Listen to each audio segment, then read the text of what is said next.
Hey, welcome everyone to the Imagination Asia webinar. This is part of the Accelerator's virtual training series in 2019.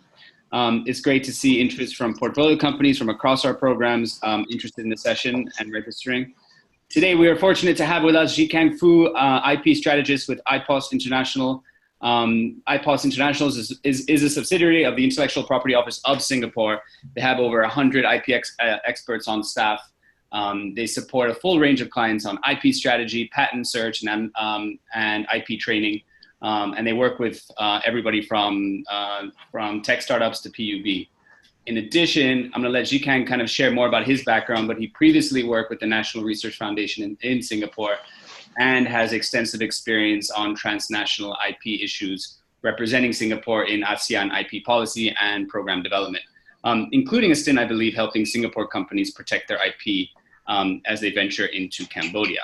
I'm going to let Zhikang share more about his background in IPOS in just a second, and obviously dive into the topic around IP management strategies for water startups. I wanted to remind you all that we have 2 upcoming webinars. This is part of the Imagination Asia sort of training series. And in a few short weeks, many of you will actually be able to sit down with the IPOS team for one-on-one discussion. So I encourage you to kind of jot down some notes, ask questions through the chat function directly to Imagine H2O, and hopefully you'll have a chance to kind of dive deeper when you're in Singapore. I'm going to hand over the controls to you, Zhikang, now, if that works, and take it away. Just give me 1 second. All right, thank you, Nimesh, and hi, everyone. So it's good morning from where I am. So, so today we're going to talk a little bit about IP management and R&D collaborations. And the way I'm going to do this is just to bring you through a quick introduction to IP and why it's important. So let's align that understanding before we jump into the nitty-gritty of R&D collaborations. Then we have a case study, which I'll introduce. It's a hypothetical water technology startup. And then we'll use the case study to walk through the different considerations that you should take note of when you enter into R&D collaborations, right? So I'm just going to get started here. So just a quick introduction to IPOS International and IPOS. So like Nimesh introduced, oh, sorry, give it a minute. Yeah, we just need you to share your screen.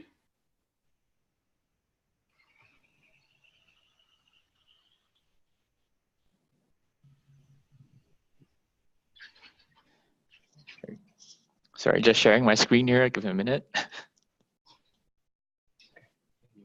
All right. Excellent. All right, here we go. Right, so as I was saying, so by myself, I'm from IPOS International, which is a wholly owned subsidiary of the Intellectual Property Office of Singapore. So, or IPOS, right? So IPOS is the government body where you register your IP in Singapore. It's where policies and the IP regime in Singapore is being regulated. Now, IPOS International, it is the technical and enterprise engagement arm of IPOS. So this is the arm which engages companies as well as governments on helping them manage their IP. So we help both local governments as well as companies, both from tech startups to the bigger companies as SMEs in Singapore. So we work with companies globally, but especially those that have an interest in the Southeast Asian region. Okay. So how we help companies is we have 3 main pillars. So one is on IP education. We actually have an IP academy, which does training for the public, whether it's things like your IP 101 sort of training to advanced IP strategies, right? We also have a dedicated patent analytics team. So they help companies as well as the government look at technology trends, look at where they should invest their R&D monies in, whether they should buy or they should invest in R&D for certain tech areas, right? So that's a dedicated team. Where I'm from is from the Intangible Assets strategy pillar. So we provide advisory services to companies. So it's not really a legal advisory, it's more of a commercial advisory where we help align the intangible asset strategy or the IP strategy of companies in accordance to their business strategy to help them mitigate their risks and see whether there are other opportunities where they can grow revenue for the company. Right. So I think Nimesh already did the introduction of myself. I'm just going to skip this. Right. So let's jump into the topic proper. So let's talk about what is IP or intellectual property first. Okay.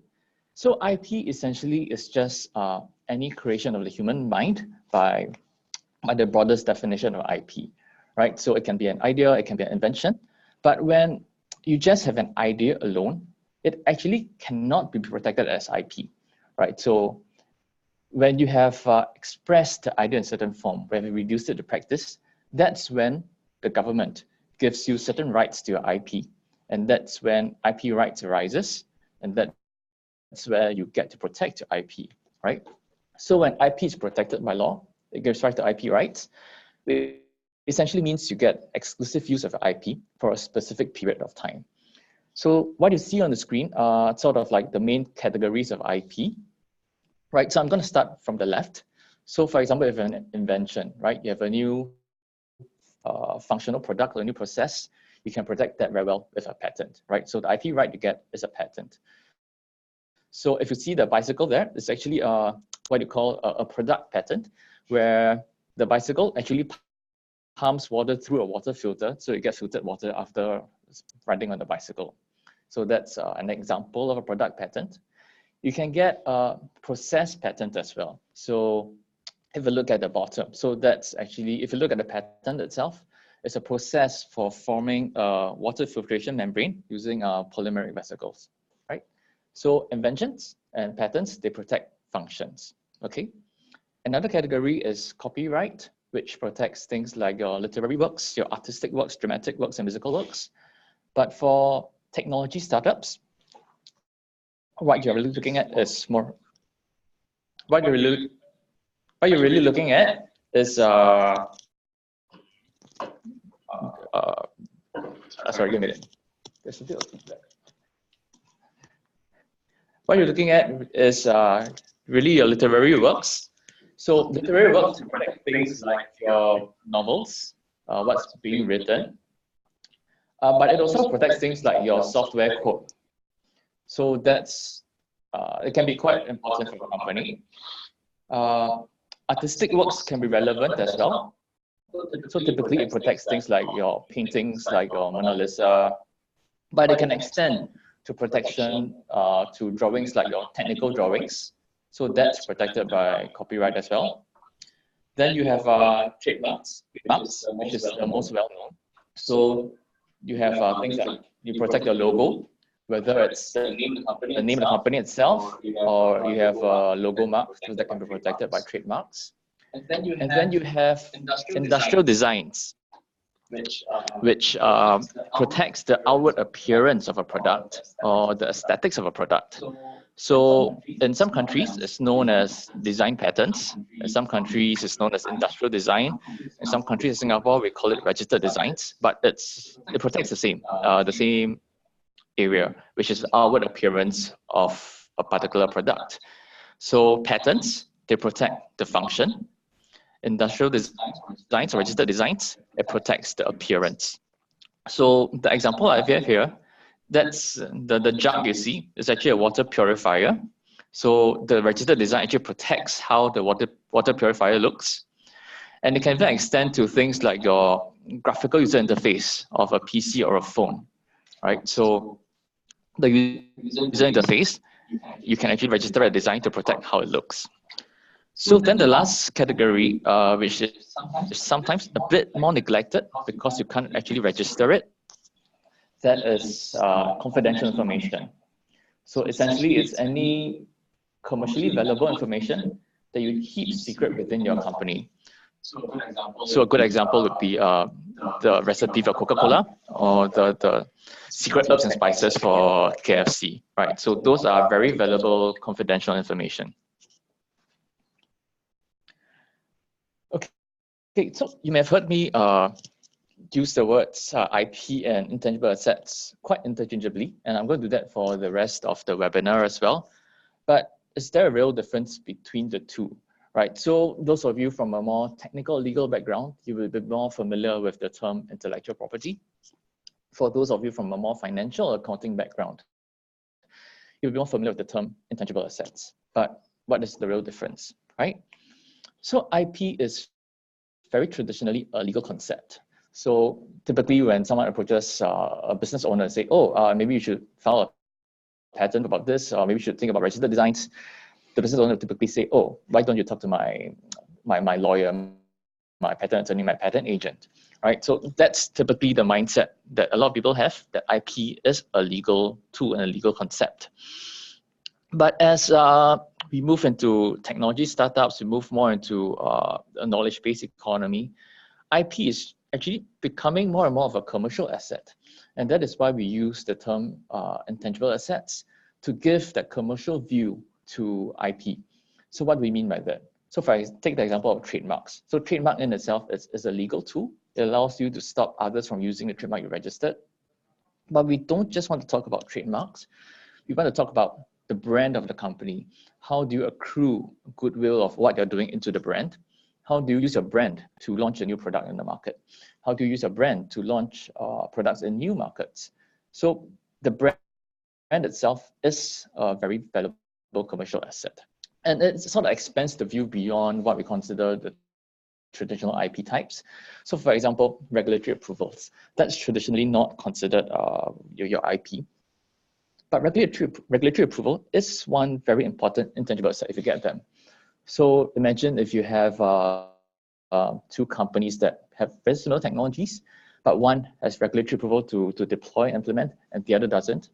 That regulatory approval becomes a very strong barrier to entry for the other company, and it's going to lengthen their route to market. So this regulatory approval itself can prove to be a very important or very valuable intangible asset for the company, right? So let's take a deeper look into why intangible assets are important. So Bill Gates had this quote in the series of tweets. So he actually says that one of the biggest trends that the global economy isn't getting is intangible assets. So of course, based on the background, he talks more about software, he talks more about data, he talks more about movies and books. But it actually extends across all different classes of intangible assets. And this is backed up by data, right? So if you see the graph on the screen, it actually shows the proportion of the value of tangible assets, things like your physical assets, your factories, your equipment, to the relative proportion to intangible assets, right? So this is based on the value of the S&P 500 companies. So back in 1975, less than 20% of the company's value is actually in intangible assets. But just relatively short 40 years later, actually more than 80% of the company's value are now all in intangible assets. And you see that in the change of the mix of companies in the S&P 500. So back in 1975, out of the top 10 companies, 7 were oil companies. So these are very infrastructure heavy companies, right? But fast forward to 2015, out of the top 10, there's only, for the oil companies, there's only Exxon left inside there. The rest are your FANG companies, your Microsofts, right? So you see that change in the mixture of the companies as well, which gives you a bit of flavor as to the type of companies that are available nowadays. But it doesn't mean that you have to be a software company to be a valuable company nowadays, right? In the S&P 500, you still have very infrastructure heavy companies like your AT&T, your big pharma companies are inside there. You have Home Depot inside there. So you can be infrastructure heavy, but as long as you are making good use of intangible assets, you can be a top company as well. And that proportion of the value of intangible assets in a company can still be greater than your physical assets. Now, this set of data, of course, is for your big companies, but they do apply to startups as well, right? So these I just put out this information maybe about a week ago on the valuation of the top startups nowadays. And you can see that most of them, they are valued really, really high. That's the value that the market is giving them. But most of them actually don't own much intangible assets, right? Like for example, Airbnb, they don't own any houses. They're essentially a platform play, right? So you can imagine that for most of these companies, a large proportion of their value are actually in intangible assets. And again, you don't have to be an infrastructure light company to have a lot of intangible assets. For example, SpaceX, they would be very infrastructure heavy. They have a lot of equipment, but still, if they are using the intangible assets well, and that's why they have such a high valuation, right? So if such high value is being ascribed to the intangible assets of companies, you can imagine that the investors see that value as well. So Ben Horowitz had this quote, right? If you have a high-tech startup, most of the value is in IP. And when we talk about IP, again, it's not just about patents. A lot of technology companies are simply focused on patents. But patents in itself, yes, it's a very important and very strong sort of IP protection tool, but it's not the only one. So if you look at the value of IP in a company, it has to go beyond patents. And that's what Brian Cohen was saying. And when investors do due diligence in the company, it's not just about the legal due diligence, which you mentioned about is what IP is concerned about. If you do a proper IP due diligence, it's actually both a mixture of business concerns, technical concerns, as well as legal concerns. And you'll see that the trend of more and more of the good VCs are paying attention to IP. And that is something that as a startup founder, you should take note as well. So if people are giving so much value to IP, but why actually are they important, right? So this is just one lens as to why IP is important to companies and why they're valuable. Okay, so imagine you have a new startup, you launch a new product in the market, right? So if you are sort of a follower startup, you're not particularly innovative, and the product doesn't succeed, it doesn't quite matter whether you have strong intangible assets or not, or whether you have strong IP or not. But if you are a disruptive startup, you have something that's new to the market, you have a differentiator that somebody wants, you launch that into the market, very soon, people are going to try and copy you, right? And if you don't have strong IP protection, they will be able to do that. So imagine you spend 5 years on R&D, and because and you launch your product in the market, and because it's so attractive, people start copying you and they launch their own product in the market 1 year later, right? Very soon, you are just going to be competing on price because there's no other differentiator of your product from all the other competitors, right? So that's when you're going to lose a lot of value simply because you haven't protected the IP that is underlying your key differentiators well. But if you have good IP protection, you have good protection for intangible assets, that's when you have more options to really stop others from copying you. You have and that's when you can really have sustainable margins over time because no one else can offer the same key differentiator that you have, right? So that is one lens of why intangible assets or good management intangible assets are really important to a company. And that's just on the protection side. With intangible assets, because you can cut it in so many different ways, right? You can cut it by geography, it out. You usually can think about whether there are further opportunities for growth, right? So that is another whole area of value for IP, but that's not on the focus today. So today, we're going to talk about IP management, right? So that sort of gives you a flavor about what IP is and why IP is important. So now I'm going to jump into the next part where I'm going to introduce you to this hypothetical water technology startup, which will bring us through the rest of our discussion on R&D collaborations. Okay, so I came up with this hypothetical startup called Flow, simply because I'm very creative with the names. So Flow is a water tech startup where they have developed a new filter membrane, which is really good at removing inorganic contaminants from raw water, right? So it's much better than the current gold standard, and they're targeting industrial water treatment, right? So if you take a closer look at the filter membrane, it comprises a number of innovations, right? So the filter material, it could be a new composite material that they developed, that they have. And it's not just about the material as well. They could have a new microstructure that really increases the efficiency of the filtration.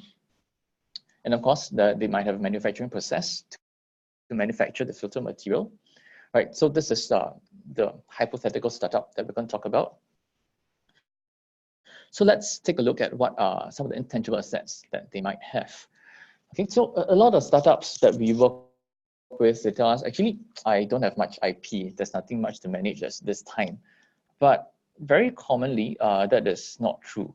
It's just that they simply haven't quite identified the full range of IP that they have. So this slide, just based on the hypothetical startup, would give you a sense of the range of IP that the startup could have, just based on just one area of technology, right? So for Flow, right? So they might have, right, patents on the composition of the filter material and the unique microstructure that they have. It might be possible to get patent protection with that as well. For their manufacturing process, and of course for their technical specifications, right? At which flow rate does their filter membrane work the best?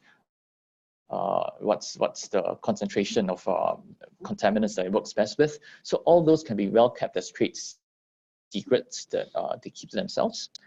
And of course, they have a lot of test data as well. And that's really valuable.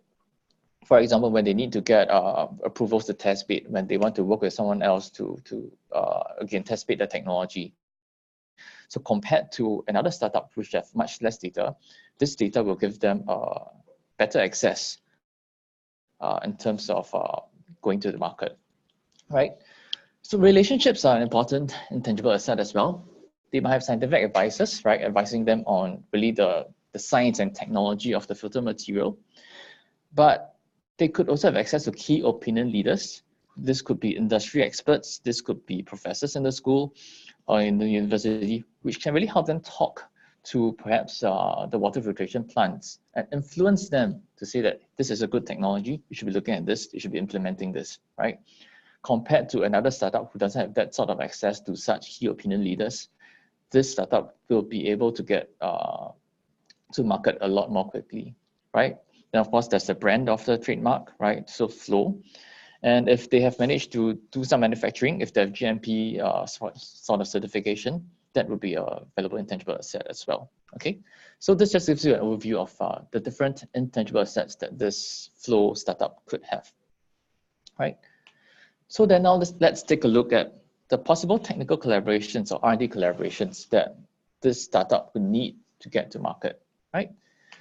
So first, so they have Flow. They have a very good filter material, but as with water treatment, fouling is always an issue. So they might need to work with university, right, to work on anti-fouling treatment for their filter membrane, right? So that's one. Then in another area, because this being a startup, they might not have their own manufacturing facilities. They might not have the capacity to do large-scale manufacturing. So they might have to work with a manufacturer, develop a process to actually manufacture the filter modules. Because what this startup has is the filter membrane itself. They still need to adapt it into the form of a filter module to be able to really deploy it at a water treatment site, right? Then of course, once they have those filter modules, the prototypes come out, they will have to work with a water treatment plant to test bed those filter modules. Now this water treatment plant can be a fully private entity, or it could be a government body like PUB as well, right?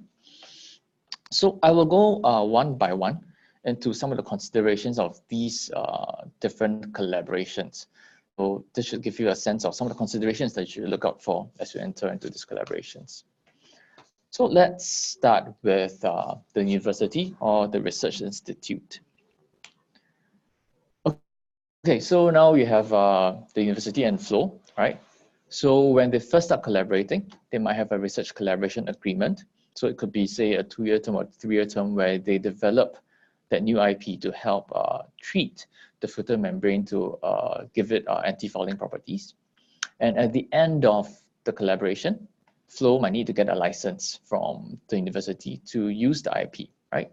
So we are going to look at these two parts separately. So we'll look at the research collaboration agreement, or the RCA first.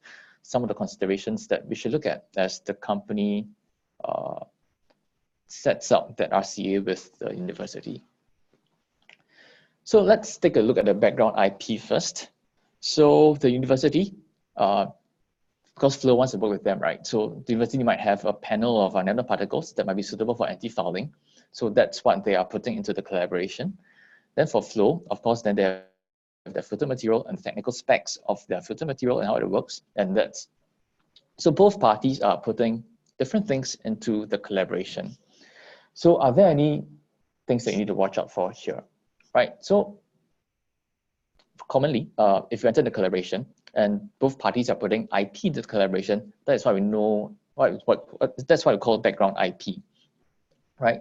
So the risk here with background IP is that if it's not defined properly, and after you go into the collaboration, and it's not out of malice, it's just simply out of maybe improper management, that different parties might start claiming, hey, maybe this isn't what you put in, this is what we developed as part of the collaboration.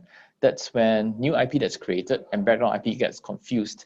And that's when ownership of the background IP can sometimes be confused as well. So it's always best as you enter into an RCA to really clearly define what background IP each party is bringing into the collaboration. So this can take the form of a register where both parties state quite clearly, this is what I'm bringing in, this is what they're bringing in. And this doesn't have to be a fixed document, it can be a live document. So if one party needs to bring in more IP into the collaboration, they can just update the register and get both parties to sign. And of course, typically, both parties will continue to own the background IP that they are bringing in. And that's typically not contentious, but it's always good practice to state it clearly in the RCA or in the agreement that the background IP will continue to belong to both respective parties. Okay. So now we move on to foreground IP, which essentially is any new IP that's developed as part of the collaboration. So in this particular hypothetical case, it could be out of the panel of nanoparticles that the university have, it identifies a specific combination that works really, really well for Flow's filter material. And so that new combination and that perhaps the different concentrations of the different mixture of the particles could be new IP, that's foreground IP. And there could be a new surface conjugation process to attach those nanoparticles to the filter material as well. So these are possible new foreground IP that's coming out of the collaboration. And that's all well and good. But who will actually own the IP, right, that's being developed? Who is going to own the foreground IP? Now let's take a look at some different options, right? So there are three options in general. One is where it's fully owned by the university. It could be fully owned by Flow. And a lot of times what people do is that it's jointly owned by both the university as well as the startup Flow. Of course, there are some other options as well, which are not as popular. You can, of course, own it by different parts. So for example, university owns a certain type of foreground IP. The Flow will own a certain type of foreground IP as well. Or they could say that the ownership of foreground IP will be based on the background IP that's developed from. But those are typically a little bit more complicated. So the three general options are what we have on screen. Now let's take a look at joint ownership first. So a lot of people will enter into the collaboration and say, okay, since both parties are contributing to the collaboration, let's have a joint ownership. I mean, it appears fair, right? Both parties are contributing. We have equal ownership or joint ownership over the IP. But as a commercial entity that's going to be commercializing the IP that's coming out of the collaboration, you do have to think about how joint ownership is going to affect the commercialization of IP that's coming out. Let's take a look. Let's take a look at a few points here. Right? So for the foreground IP, for example, you think that it's suitable for patent protection, then here comes the question of who's going to decide where to protect the IP, where to file for the patent, and who pays for the patent protection, right? So for example, university could say, the biggest market is US. I'm just only interested in filing the US and Europe, perhaps. But as the startup, you might say, oh, actually my main targets that I'm targeting are in Asia. I want to file in China, Japan, and Korea, right? So the different entities could have different ideas on where to file. And of course, each new territory is an additional cost to both the university and the startup. So who's going to decide where to file and who's going to pay? I mean, is the university also going to jointly pay for the prosecution of the patent in Asia as well? So that's something to think about. And then think about how it would affect manufacturing. right? So you might think, okay, I'm a joint owner of the IP. I can just give rights, right, to a manufacturer to just sort of manufacture the IP that I've developed. But in most countries, that is not correct. So if you're working with a manufacturer, you actually need to give them a license to use the IP in order for them to manufacture. And as a joint owner, in most countries, you're actually not allowed to give a license without the consent of the other co-owner of the IP, right? So US is one exception where you can actually license a co-owned IP without consent from the owner, from the co-owner. But in most countries, you have to get the consent, right? And in most cases, the university is likely to give you consent anyway. But you have to think about the process that the university has to go through to actually give you consent to license. That is going to take time. And you have to think about how that's going to affect your time to market, how that's going to affect your time to be able to get your manufacturing up and running, right? And you think about how it affects investor confidence, right? Of course, the investor would always like the company to just fully own the IP. That's the most clear cut. So if they see that the IP is co-owned, it might affect the value of the company, or it might affect the due diligence process, okay?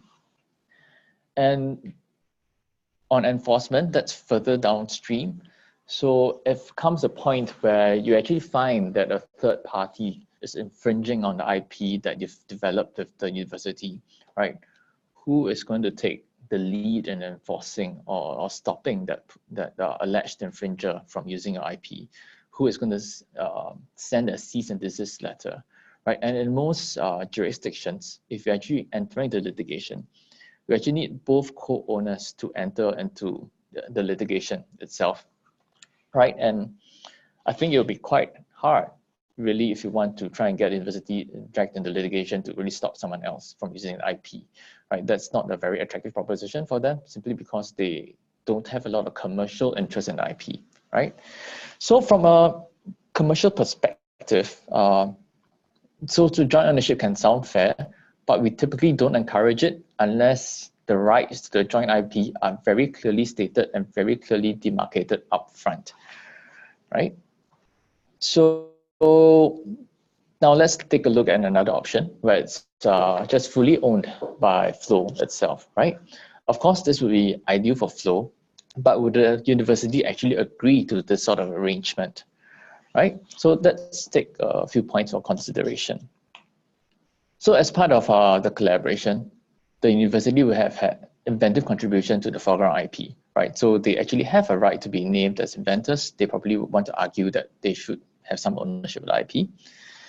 And apart from inventive contribution, they will have invested their own manpower. If they've got a grant for the collaboration, then there's money involved as well. And of course, then there's the contribution of equipment and other capital overheads that are put into the collaboration. So again, with all these resources invested in the collaboration, the university will argue that they should have some ownership of the IP. And with universities, again, so they would want to see the technology being commercialized, but they are not the commercializing party. And they're working with the professor. What they want to do is to be published, whether it's an academic publication or whether it's a patent. They are more interested in having the patent to their name. The university will be interested in having a patent to their name as well, because that is one of the ways which they are tracked on how well they perform. So the ownership will be important to them. And typically, if you're a startup and you're trying to negotiate with a big university, there is unequal negotiating power. In most cases, it really would be quite hard for a startup to negotiate for full ownership of the IP going into a collaboration university, right? Unless they are prepared to engage the university on full commercial rates. So this is a more contract research model where I fully pay for the research and then I get all the rights. And when I say fully pay for the research, it's not just the direct cost of the research, it's typically a multiple of the direct costs, because apart from paying for the direct costs, whether it's the head count or whether it's for purchasing consumables, you do have to think about the university resources and overheads that are being put into the collaboration as well. and this is being done on a commercial basis, the university, if they actually agree to do such a model, they will ask for some profits as well. So it could be a 3 times multiple, it could be a 4 times multiple that the university might ask for, and on top of the direct cost. So if you're concerned about burn rate, if you are not that a well-funded startup, this might not be such a good option for you, right? So then let's take a look at the third option, where it's owned by the university, right? So can the startup actually accept such an arrangement, right? So, so if the IP is being owned by the university, so definitely the startup will require a license to the foreground IP after the RCA ends, because the startup is the commercialization vehicle for the IP, right?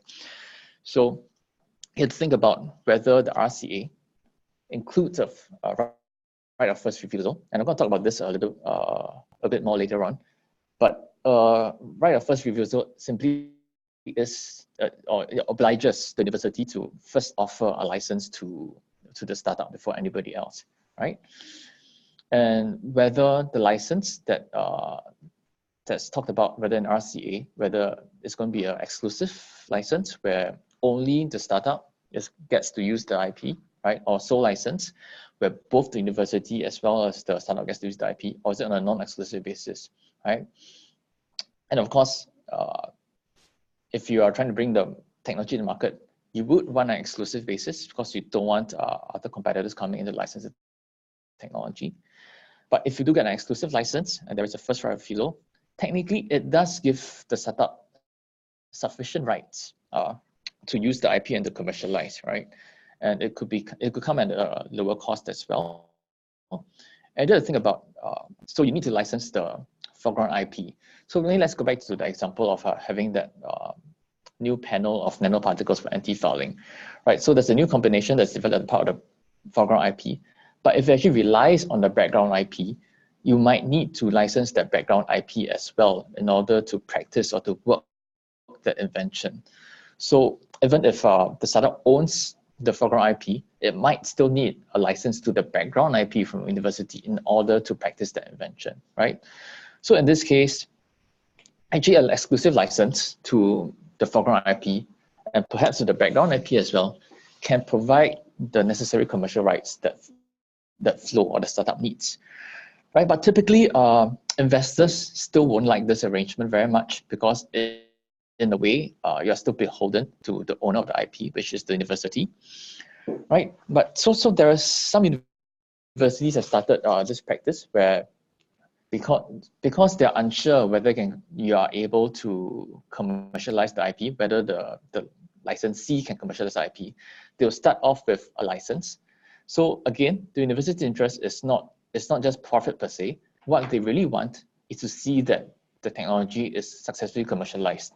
Then they can build a nice story around it to say that, oh, this technology has been pushed to the market, and actually the university was actually one of the parties that helped develop the technology. So that's the story that they really want, right? So the interest is in a way aligned with the company is to have it commercialized, right? So what some of the universities started doing is really to say, okay, I'm going to give you a license for say 5 years, right?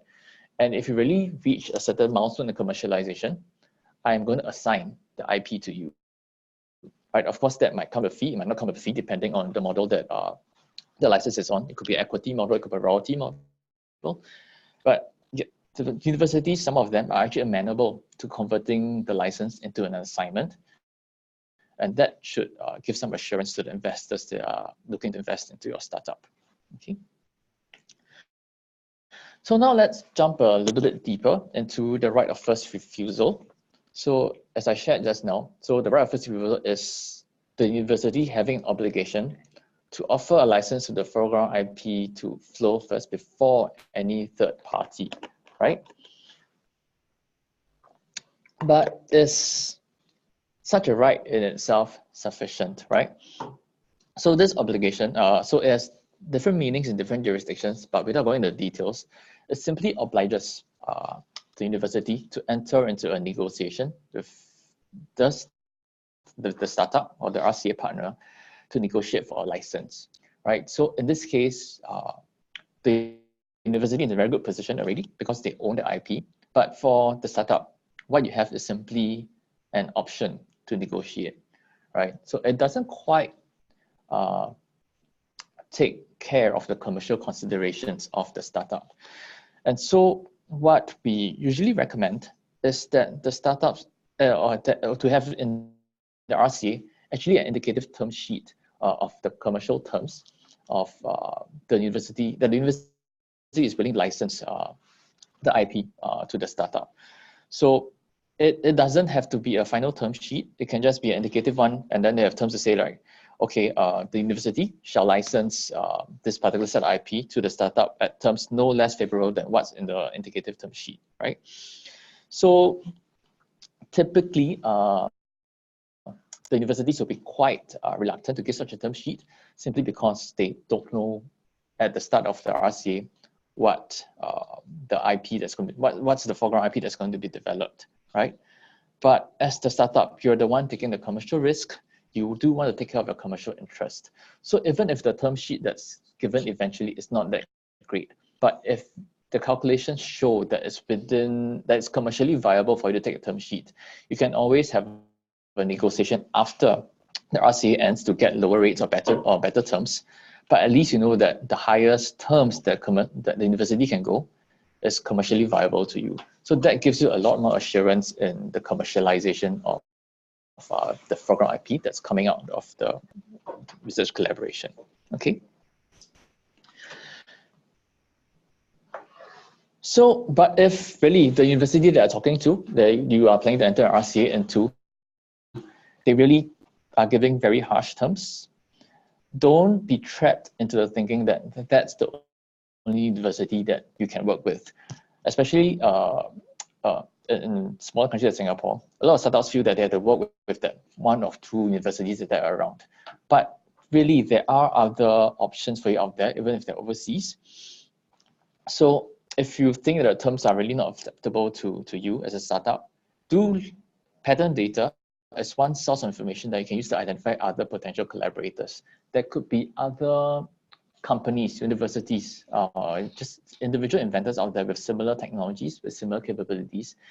You can identify them through patent data and think about working with them instead if really the RCA with a certain institute is not viable. So this example here is sort of the project that we did on aquaporins. So we're looking at different parties that has aquaporin technology or other membrane channels that's being used to make ultra-permeable membranes for water filtration, right? So you can see that there are different companies or universities that are listed out there already. So you can cut this in many different ways, but just keep in mind that you can identify other possible collaborators through patent data or through other sources. That you don't have to be trapped into one particular collaborator. Okay. So now let's look at a different area of publication versus trade secrets. Right. So as I shared earlier, as academics, the university professor, they're a lot more inclined to publish, whether it's a paper in a journal or whether it's a patent. Right. So, but in terms of the company, what you want to do is commercialize, right? So in the RCA itself, you'll typically have clauses to delay publication. So for example, if the professor wants to put up a poster, they want to publish a paper, there will be a clause in the RCA to say that, okay, they will have to inform the collaborator first, and the collaborator will have the chance to intervene and say, please delay the publication by say 60 days or like 2 or 3 months, so that I can go file my patent first, so I can not only my patent and then can go safely go publish, so it doesn't destroy the novelty of the patent that I intend to file. But so that works very well for things that you are going to register or publish. But what if the foreground IP that you're talking about is actually better protected as a trade secret, right? So for example, the conjugation process. So patents are very good at protecting things that you can detect, right? So patents is a tool that allows you to go stop someone else from doing the thing that you have protected with a patent, right? But if in the first place, you can't detect that someone else is using a technology in a patent, you can't go stop that person from doing it. So in those cases, patents aren't that valuable or useful. And for those technology, it's actually better to protect them as a trade secret. So in this case, you have to look at whether the RCA that you have at the university, whether it actually allows for certain pieces of IP or information to be completely kept as a trade secret, which means that the university professor will not get to publish the details of that particular technology or IP. And you do have to sort some of these things out in the RCA before entering into it in order to protect your own commercial interest, right? So some universities will be amenable to this, where they have clauses to say that, okay, if there are really pieces of information and both parties agree that it's better kept as a trade secret, then it will not be published. And that will protect the commercial interests of the company. Okay, so that are some considerations for the research collaboration agreement. Now let's move on to the license that might come in after the RCA ends. Okay. So we have what we call a technology versus a patent license. A lot of startups actually just get what we call a pure patent license, which is a license that allows you to practice technology protected by the patent. But sometimes that's not enough. I mean, if you've worked in a university before, if you've worked in a research institute before, you would know that actually there's a lot of know-how that's trapped within the brains of your postdoc, your research officer, who actually knows how to work the invention. So if you just simply get the patent to the invention, you might not know how to work the invention. So you have to consider whether it's really useful as part of the license to actually get a technology license where it comes with sort of other IP. You might even want to sort of have a secondment of the postdoc or research officer to your startup, like maybe one day a week, so that they can bring you through the process of working the invention. And that will really help accelerate the process of your development, right? Then there are a lot of different terms to look at for a license as well. One is exclusivity, which we talked about, whether it's a sole license, exclusive license, or non-exclusive license. There are type of rights as well. So you can cut it different ways. I can give you the right, for example, if you're a manufacturer, I give you a right to make the IP, but I don't give you a right to sell the IP, right? So in the terms that the university works with the startup, they can cut it in many different ways as well. And the field of use, right? So this technology I developed, maybe I only wanted for application and water treatment, but there could be other uses for the technology. So in the license, I might just want exclusive field of use only for water treatment, right? Then there are territories as well. I might be only interested in, say, Asia. So I will license the IP for Asia only, but then the university could keep the IP for the US and the European territories. And of course, there's the duration of the IP, whether there is a option within a license for again, the right of first refusal for the startup to negotiate for a license extension at the end of the license. And of course, all these can be mixed and matched. So the license could give you exclusive rights in the field of water treatment only in the US, but in other areas to give you exclusive rights for all fields of use in China maybe. Right, so this can be cut in many, many different ways, and it's really important to think through these different terms as you negotiate for a license. Okay, so one question that comes up from time to time is on indemnities, right? So typically in the license, there'll be indemnities, and typically the IP owner would indemnify the licensee against certain infringement. So for example, can the university at its own expense defend or indemnify any infringement of the startup by practicing the invention that's being licensed out? Right, because the foreground IP that's developed, it could, if you practice the invention, it's possible that you could still infringe other patents that are out there.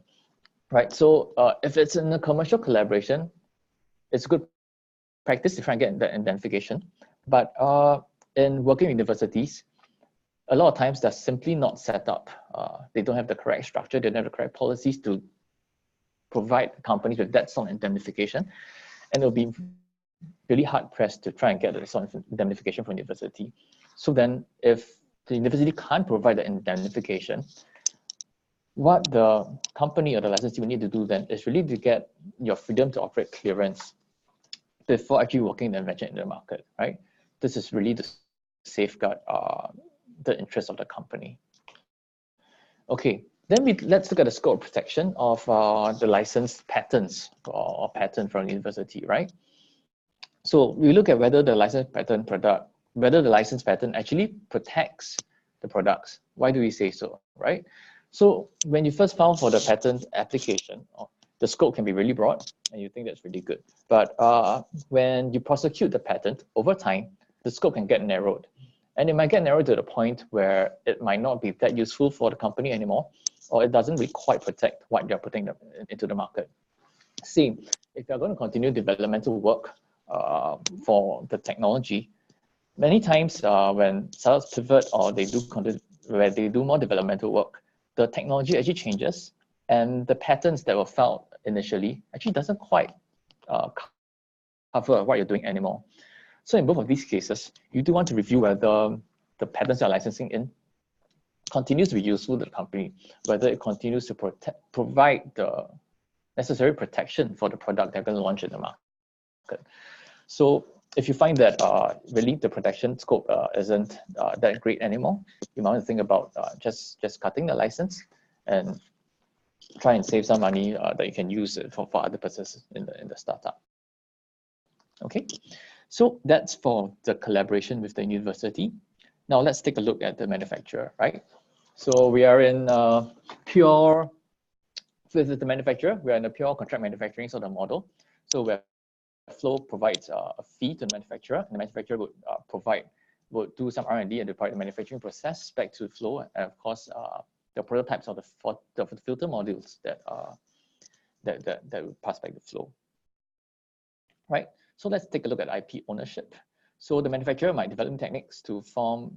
So the Flow has the filter membrane only, right? So the manufacturer might develop a technique to form that hollow fiber membrane and to pop them within the filter module, right? And in this case, the manufacturer will actually have made inventive contributions. So should the IP be jointly owned? But in this case, if it's a pure contract research model, it's actually okay for the startup to ask for full ownership. But then so for registrable IP, that's clear. But what about non-registrable IP such as know-how and trade secrets, right? How do you claim ownership of trade secrets? How do you stop the manufacturer from using such trade secrets? So in that contract or the agreement with the manufacturer, it's always very good to clearly state the IP ownership arrangement. And in this case, it's always best for the startup or Flow to own it.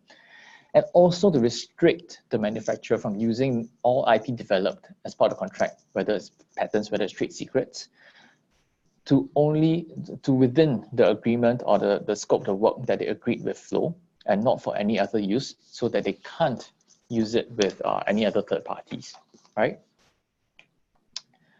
But with trade secret management, legal agreements only go so far, right? The manufacturer could go rogue. They could start producing their own filter membranes to sell, or filter modules to sell to someone else, right? So it's always good to still have good trade secret management. So with the manufacturers, for example, you will still retain some core trade secrets within Flow, so that manufacturer can't really manufacture the entire filter module without inputs or contributions from Flow itself. So for example, Flow could just provide the filter membrane to the manufacturer who would then work on it. So without the filter membrane, the manufacturer won't be able to produce the as good quality of a filter module as well. Or simply just use different manufacturers, right? So one will produce a hollow fiber membrane, the other one will pot it within the filter module, so that no one manufacturer can recreate the entire product.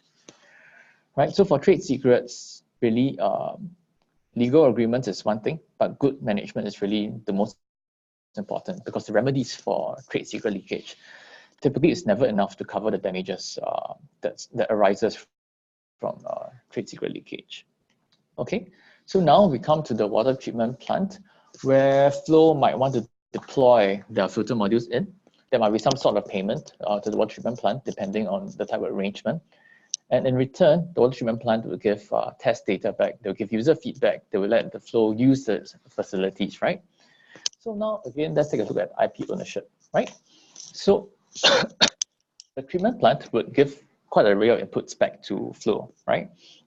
So if the treatment plant simply gives back data and technical specifications, would that be considered inventive contribution for them to argue that they should want to own some of the IP or foreground IP that's created from the test bedding? So in most cases, data and technical specification alone might not be enough to be considered inventive contribution, right? But if the treatment plant provides feedback on how to change the filter module, on how to improve the filter module, then that could be considered inventive contribution, and they could ask for IP ownership, right? But even if the treatment plant provides no inventive contribution, they are still putting a lot of resources in helping you test bed the technology. And in this case, again, there is probably unequal negotiating power. So the treatment plant could and might ask for IP ownership.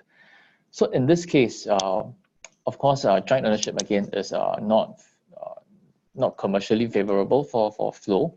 What can Flow do, right? So one thing you can do is to really focus on the interest of the water treatment plant, right? So in many cases, depending on whether it's whether the water treatment plant is a commercial company or it could be a government body like the PUB. So for the PUB, they may or may not want to actually own the IP. Managing an IP portfolio is an extra resource that's required from them. I mean, the interest is not to have a huge IP portfolio. The interest is to be able, in working with you, is to be able to eventually procure the filter modules at a lower cost. That's actually their interest, right? Because they want to lower the cost of water treatment for the entire country. So that instead of, so we focus on the interest, instead of IP ownership, can there be other terms that are included or varied to meet the interests of the treatment plant while allowing Flow to maintain ownership of the IP? So a few examples could be in the collaboration agreement, could Flow promise that they will sell, if it's successful, can they sell the filter modules to the water treatment plant at, for example, X% below the market rate? Or can they say that, okay, we can sell you the filter modules at terms no less favorable than what Flow offers another company or the market? So in this way, it sort of safeguards the interest of the water treatment plant as well. So if you focus on interest, you could come up with creative ways to avoid some of these IP ownership issues. Right, so I'm just going to stop here. I think I'm out of time as well. So I'm just going to land here to give you sort of a view of all the different types of R&D collaborations that we talked about. So we can land here for Q&A. Excellent. Thank you, Zhikang. That was incredibly insightful. Thanks for providing kind of practical questions that really build a checklist for companies as they evaluate these different scenarios. We see our companies in all three of these scenarios that you painted for us. We only have about 10 minutes here for questions, so I'll try to keep these questions short. The first one was, I think that this whole notion of thinking of IP as a strategy, or better said, a commercial strategy, obviously I think will resonate with a lot of our companies, but focusing on companies operating outside of the university system, what are some of the biggest mistakes you've seen companies, specifically companies from overseas coming to the region, or Singapore companies expanding into the region in terms of managing their or sort of building their IP strategy? What are some common mistakes? Well, I think for the very first is companies tend to over-focus or overemphasize on registered IP. They're always very focused on patents. Yeah. They're not paying enough attention to their trade secrets and the management know-how. And especially in our region, the Southeast Asian region, the quality of the IP protection regime is not similar everywhere. So in some countries, really patent protection might not be the best way to go. Like in Myanmar, for example, if you're going there, the IP regime is really, really new. The patent system is not fully out yet. So in those cases, you might want to think about other ways to manage your IP in those countries where some of these registration systems are not quite mature yet. So there is based on different countries, there are different considerations into entering them, and that could affect the decision whether to register certain IP as well. Because, for example, if I am going to publish a patent, and that makes it public information, but I can't really get good protection for it in certain countries, then you might think about not publishing the patent in the first place.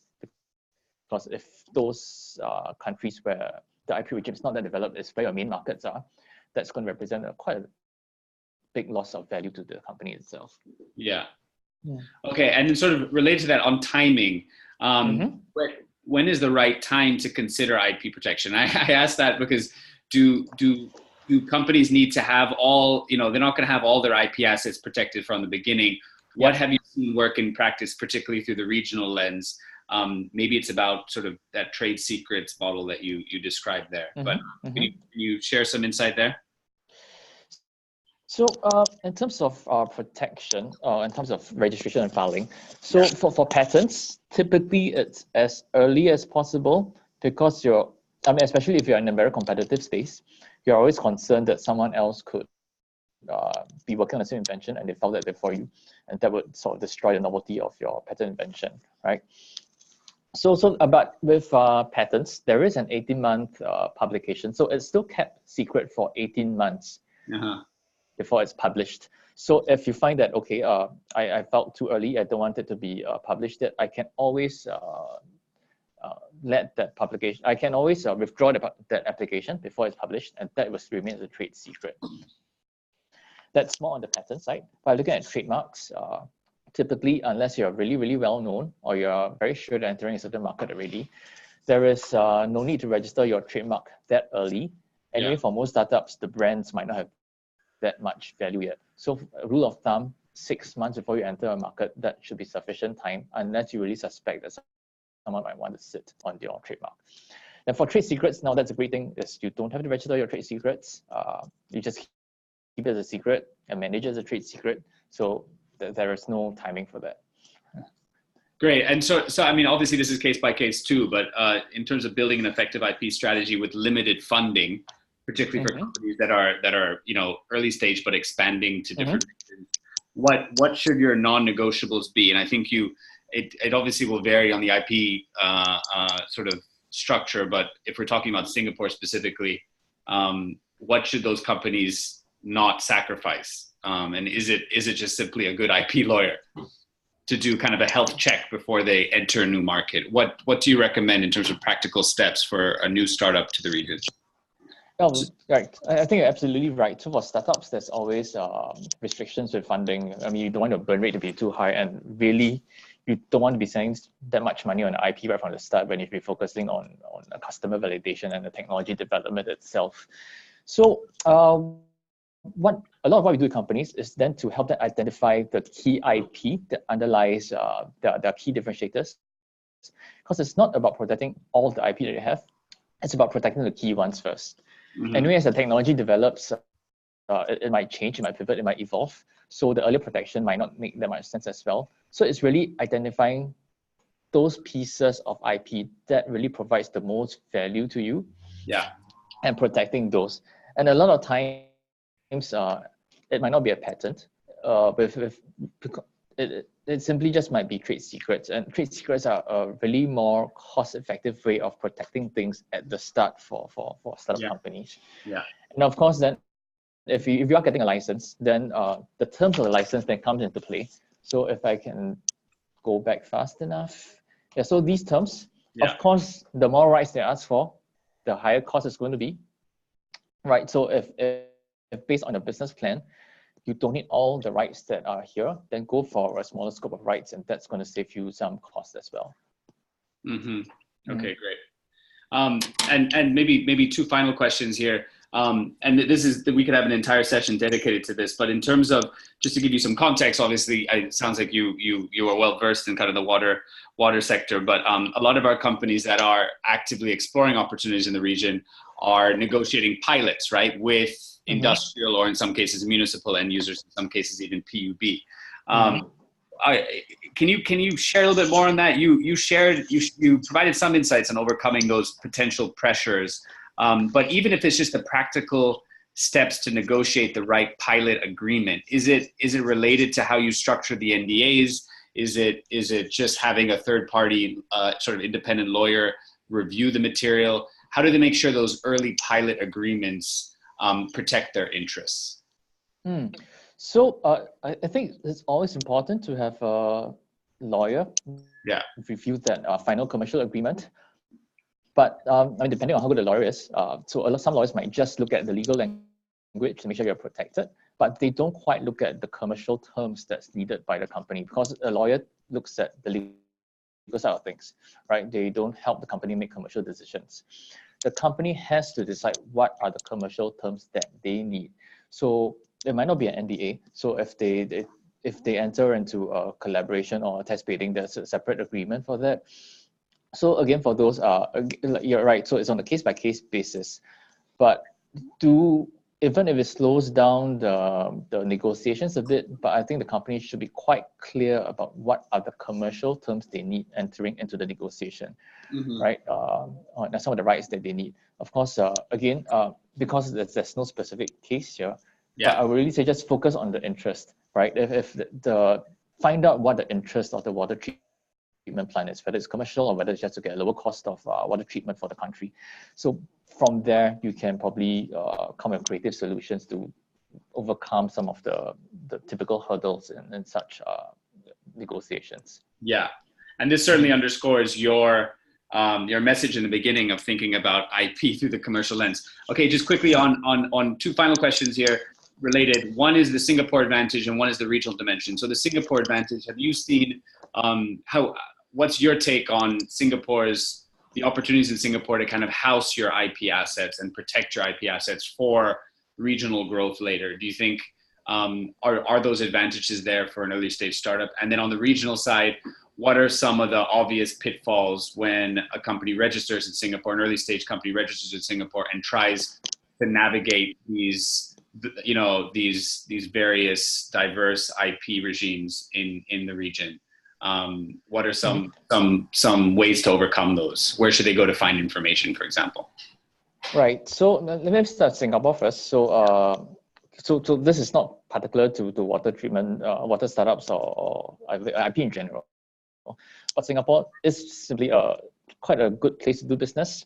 There are low tax rates if you want to hold the IP here. It's doing business is really easy if you want to set up a company. I think the earlier talk talked about how incorporating a business in Singapore. So that should have given everyone a sense of how easily that can be done. Yeah. But of course, we have good IP protection. There's really good respect for IP here. If you are working with a government agency, for example, you're not going to worried about them stealing IP and deploying on their own. And of course, in terms of really IP protection and going regionally, we actually have quite a lot of programs in helping companies accelerate, for example, their patent application process overseas. So we actually have this ASEAN Patent Examination Cooperation Program.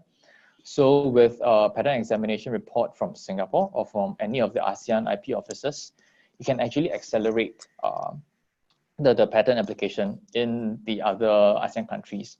And that's a big help in some countries simply because they face quite a huge backlog in patent applications, so that it takes quite a long time to get the patent granted. And by using some of these channels, you can actually accelerate the patent application process quite quickly.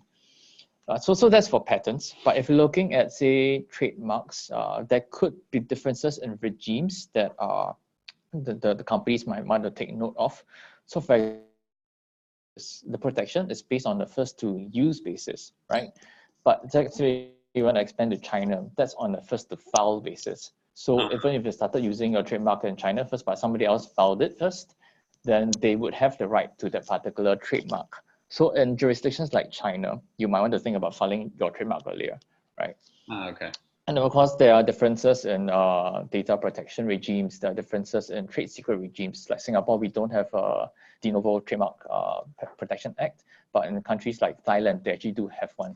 So in terms of practical strategies, it might not change that much, but it's always good to take note of the differences in the different countries. Because after all, Southeast Asia or ASEAN, there's still 10 countries. It's not, although we are trying to promote the single market, it's still 10 different laws and 10 different jurisdictions, then it's good to look at some of the little quirks that each country has. Yeah.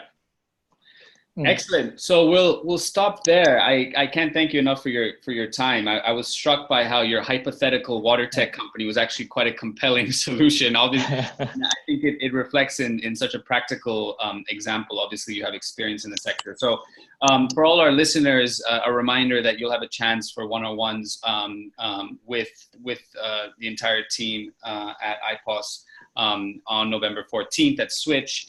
But for others, I'll ask you, Zhikang, if other listeners outside of our cohort are interested in following up with you or learning more, can we share your email address? Yes, feel free to share my email. So if any questions, you can drop them to me. But we also have some more resources available here on the screen. You can take a screenshot or a photo of this. Oh, perfect. So what we have is actually a sort of a diagnostic tool, the free diagnostic tool, just to see your IA risk level in the company. But we have free business guides and case studies as well. So this is written in quite a readable manner. You see a lot of graphics, but it sort of gives you a sense of how other companies, and these are typically smaller companies, how they have really managed their IP or intangible assets well to grow their company. So it gives you a sense of different IP management practices out there. But if you're more interested in technology scan reports, we actually have a whole portfolio of free technology scan reports as well, including one on water. So if you're interested, go take a look at those as well. Yeah, no, that sounds great. It's a good reminder that IP strategy is an evolving process. Thank you so much for your time, and we'll certainly be in touch shortly. I think we'll get a chance to meet you in person in a few short weeks. Thanks again. All right, it's been a pleasure. Thanks, Nimesh.